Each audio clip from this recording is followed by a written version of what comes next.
Tonight, Humba, a dish that arrived by sea and never left. From Cebu and the islands of the Visayas, where traders from the southern coast of China set down their braising pots generations before the first Spanish sail ever crossed the Pacific. Pork, sugar, vinegar, patience. Every kitchen in the Visayas will tell you that this is not adobo. They will be gentle about it. They will also be firm. Adobo is salt and sour. Humba is salt and sour and sweet. The same pork, the same dark bottle, and then palm sugar, fermented black beans, the dried flower of a banana tree. Restaurants rush it, 40 minutes and they call it finished. The pork stays polite. It never surrenders. 2 hours. That is the whole secret. There is no other one. 4 servings, 20 minutes of preparation, 110 minutes over the fire, 2 hours and 10 minutes all told. 2 pounds of pork belly, a half cup of tamari, a quarter cup of cane vinegar, a quarter cup of palm sugar, 2 tablespoons of fermented black beans, a half cup of dried banana blossom, 8 cloves of garlic, 3 bay leaves, 1 tablespoon of black peppercorns, 2 whole star anise, and 1 tablespoon of olive oil. 11 things, nothing more. Begin with the flour, a half cup of dried banana blossom, into warm water for 15 minutes. Watch it open. What went in looking like bark comes out looking like silk. Drain it well. Now the belly, 2 pounds, cut into cubes, 2 inches on every side. Fat, then meat, then fat again, striped like something geological. Lay them into a heavy pot. Do not crowd them. The spices go in cold. No oil, no heat. Nothing browns. 8 cloves of garlic, whole and bruised, never minced. 3 bay leaves. 1 tablespoon of black peppercorns, left whole, so they give up their heat slowly across 2 hours, and 2 whole star anise, which will do more work than their size suggests. This is not a sear. This is an assembly.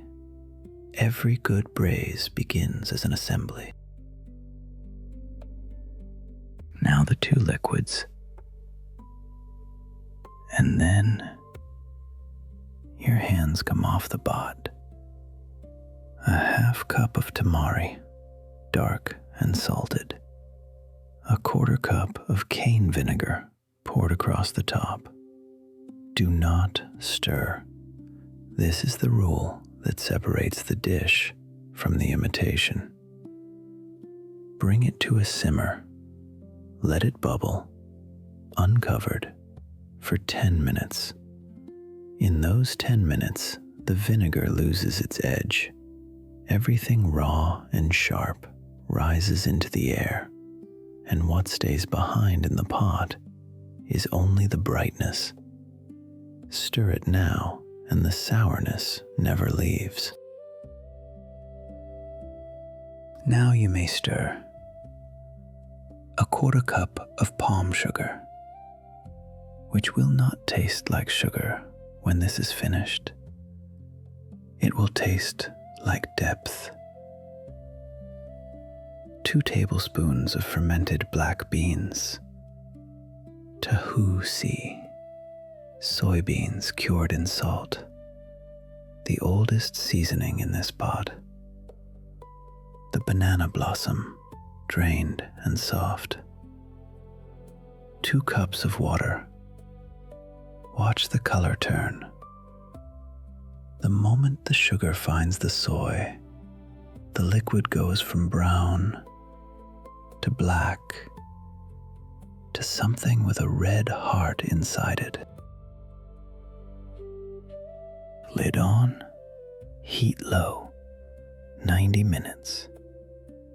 This is the part that no recipe can teach, because nothing happens that you can watch. The pot barely moves. 1 bubble, then another. The kitchen begins to smell of star anise and vinegar and hot sugar. Underneath the lid, collagen is turning into gelatin. Fat is rendering down into the liquid it will later thicken. The peppercorns are surrendering their heat, 1 degree at a time. 90 minutes.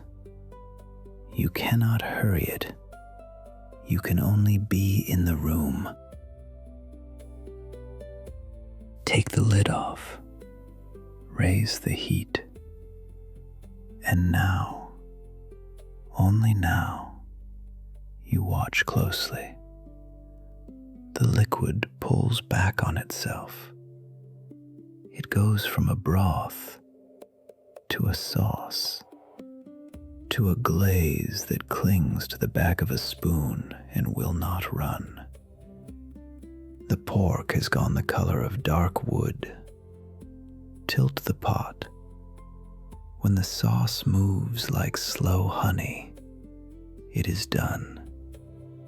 A minute too long and the sugar burns. Stand there.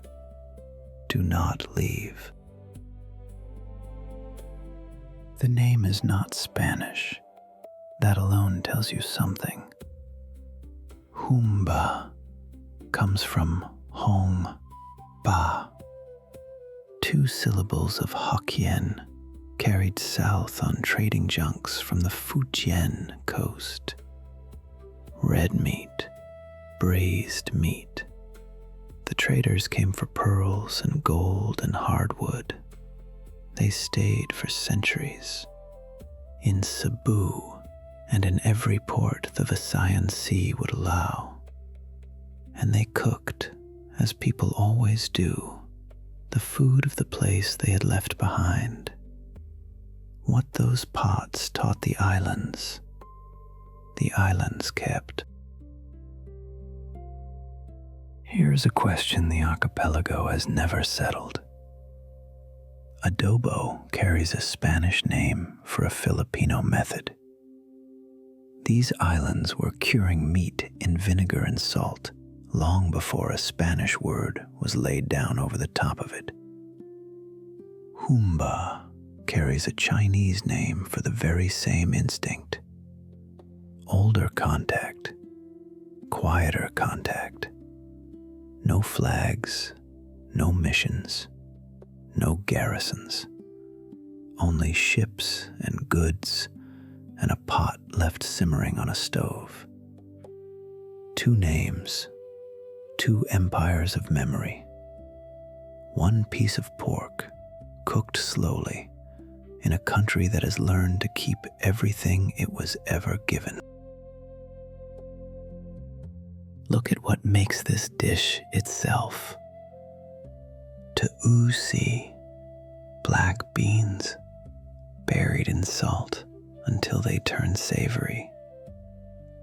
Banana blossom, dried in the sun until it will keep for a year. vinegar, sugar, soy. Not one of them is an ingredient of abundance. Every one of them is an ingredient of keeping. Of a country of 7,000 islands where the rain comes hard and the harbor is far and the food must outlast the weather. The grandmothers of the Visayas will tell you that Humba tastes better on the second day. They are not being modest. They are telling you what the dish was built to do. This is fiesta food. It is cooked in volume on the day before the feast in pots wide enough to bathe a child in, because it improves overnight in a way that almost nothing else will. In Cebu, it is eaten with puso, rice steamed inside a woven pouch of coconut leaf, hung in bunches at the market like small green lanterns. You tear the leaf open. You take the rice in your hand. You spoon the dark HOOM-bah over the top of it. And no one, anywhere on those islands, eats it standing up alone. Spoon it over white rice. Let the glaze find the grains and stain them. The pork gives way against the side of a spoon. No knife, no effort, only weight. The banana blossom has gone silken. The star anise has left something behind that you will still taste an hour after the plate is empty. 2 hours and 10 minutes, 11 ingredients, and one pot that was never opened and never stirred at the moment it most wanted to be. Humba has outlived trade winds and colonizers and every faster recipe written since, because it asks for the one thing no empire was ever able to take out of a kitchen: time. And the table, at last, is set.